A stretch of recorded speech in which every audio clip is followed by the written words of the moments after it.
2:5 మరియు ఆయన పూర్వకాలమందున్న లోకమును విడిచిపెట్టక భక్తిహీనుల సమూహము మీదికి జలప్రళయమును రప్పించినప్పుడు నీతిని ప్రకటించిన నోవహును మరి 7 కాపాడెను.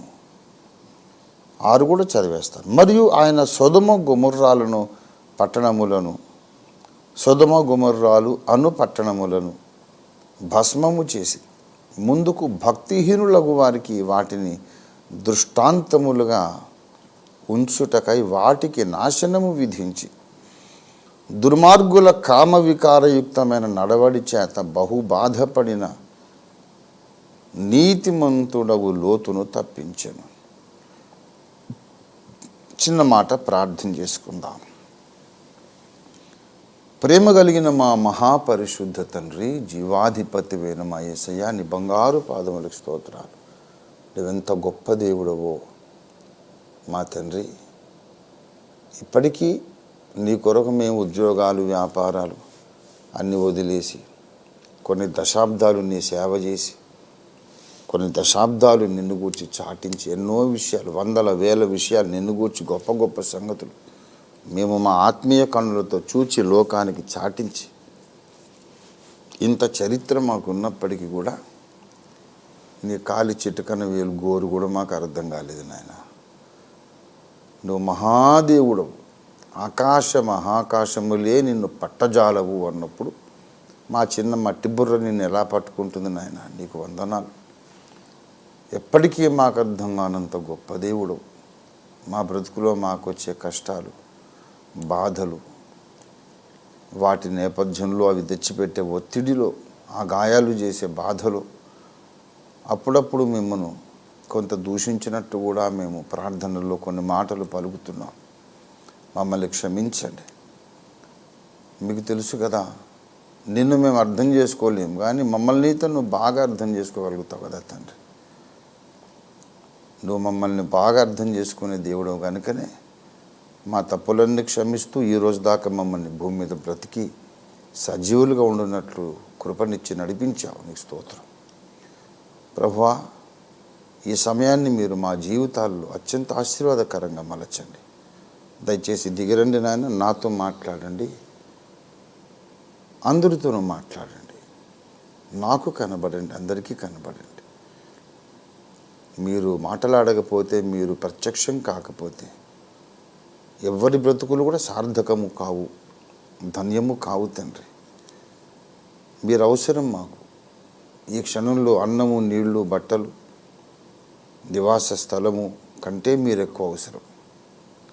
అసలు మేము పీల్చడానికి ప్రాణవాయువు కంటే మీరు మాకు ఎక్కువ అవసరం.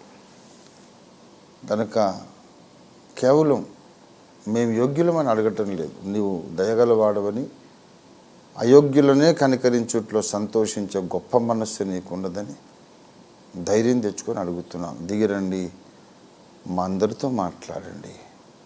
నీ శిలువ రక్తధారతో మమ్మల్ని అందరినీ ప్రోక్షించండి. ప్రత్యేకంగా నీ వాక్య సేవకుడిని మీ రక్తంతో కడిగి శుద్ధీకరించి ఆశీర్వదించి నీ ఆత్మతో అభిషేకించి నీ పరిశుద్ధ శిలువ రక్తము మీ దాసునిపై ప్రోక్షించి నీ అగ్నిని కుమ్మరించి నీ వాక్య ఉదక స్నానము చేత మీ దాసుని పవిత్రపరిచి నీ పరలోక పరిమళ సువర్ణ తైలముతో అభిషేకించి మీ యొక్క నోటి మాటలు, మీ యొక్క దివ్య వాక్కులు, జీవము కలిగిన నీ వాక్కులు మీ దాసు నోట ఉంచండి.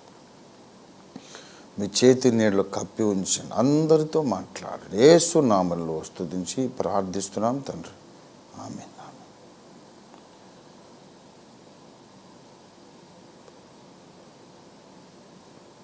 ప్రభునందు నాకు అత్యంత ప్రియులారా,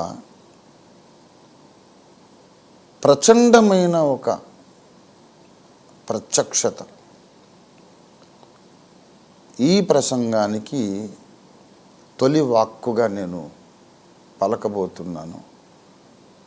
మీరు దయచేసి గమనించాలి. ఇది ఎంతమంది అర్థం చేసుకుంటారో అర్థం చేసుకోలేరో నాకు తెలియదు, కానీ పలికించేవాడు ఆయన, అర్థము చేయించేవాడు కూడా ఆయనే. ప్రియులారా, నేను చెప్పాల్సిన మాట చెప్పమని పరిశుద్ధాత్మ దేవుడు చెప్పిన మాట ఏంటంటే, ఆధ్యాత్మిక మహాయుద్ధములో కొండలను పెకలించాలి అని మనం నేర్చుకున్నాము. అది మన విధి బాధ్యత, అదే అసలు పోరాటం అనే సంగతిని మనం నేర్చుకున్నాం ఈ సిరీస్లో, ఈ సందేశ పరంపరలో. అయితే కొన్నిసార్లు కొన్ని కొండలు మనం ఎంత గద్దించినా అవి అక్కడే ఉంటాయి. కారణం, వాటి పునాదులు మన మైండ్లో ఉంటాయి. That is the ironical situation. ఆ కొండ బలంగా నిలబడ్డానికి కారణం నీ మైండే. దానికి బలమైన పునాది ఇక్కడ వేస్తాడు వాడు. So there is the root of that mountain in my mind.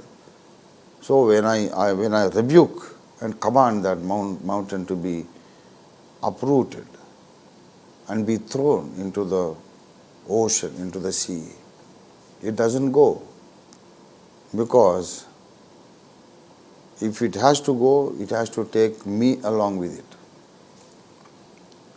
దుష్టుడు చాలా గొప్ప మేధావి అనే సంగతి మనం ఒప్పుకొని తీరాల్సిందే.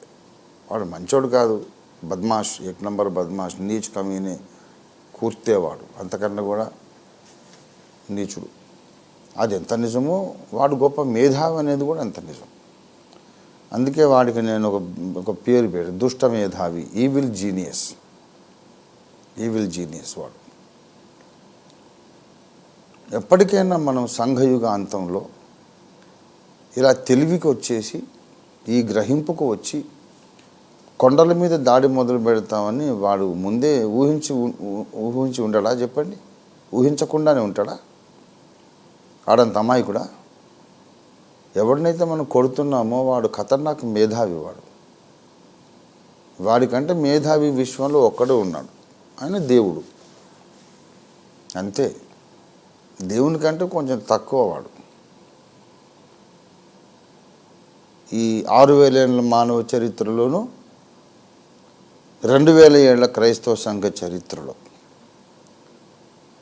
నడిచింది ఏంటంటే, ఏ ప్రసంగానికి ఆ ప్రసంగమే, ఏ సందేశానికి ఆ సందేశమే సెక్లూడెడ్గా, సపరేటెడ్గా, ఇండివిజువల్గా ట్రీట్ చేయబడింది.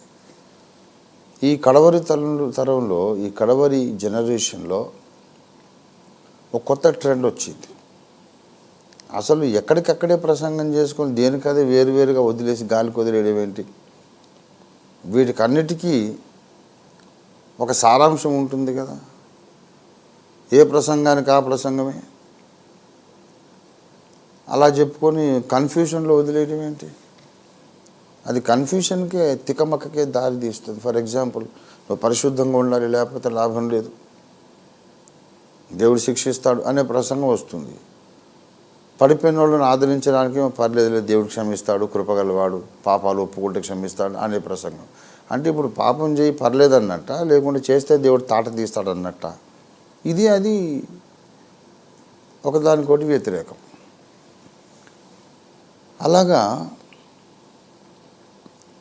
ఏ ప్రసంగానికి ఆ ప్రసంగమే వేరువేరుగా చెప్పుకొని ఇంకో దాన్ని పట్టించుకోకుండా ఎప్పటికీ అయ్యేది ప్రస్తుతం అప్పటికి ఆ మాటలాడి ఏది ఎప్పుడు ప్రస్తుతమో అదే మాట్లాడాలి, వేరే వాటిని కన్సిడర్ చేయొద్దు అనే విధంగా నడిచింది ఇంతకాలం ప్రసంగ పరిచర్య.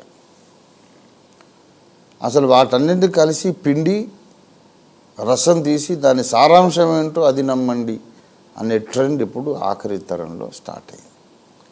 ఇలాగవుతుందని దుష్టునికి తెలుసు.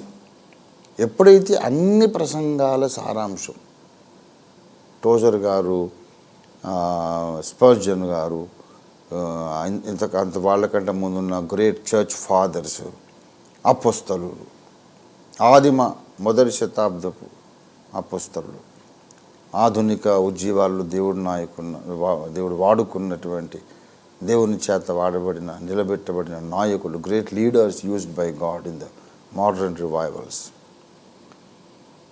వీళ్ళందరూ చెప్పినటువంటి మాటలు క్రోడీకరించి అసలు ఏంటి విషయం ఏంటి,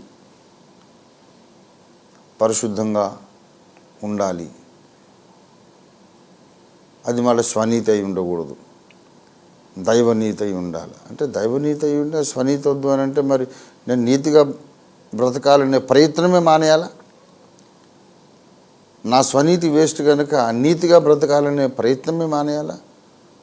నేను ప్రయత్నం మానాలైతే నీతిగా ఉండండి మరి నాకు చెప్పడం ఎందుకు, వదిలేవచ్చుగా, నా ఇష్టానుసారం బ్రతికేస్తాను. మరి నన్ను ఎందుకు భయపెడుతున్నారు? ఎదురు ప్రశ్న వేస్తే ఏ ప్రసంగానికి మళ్ళీ జవాబు రాదు.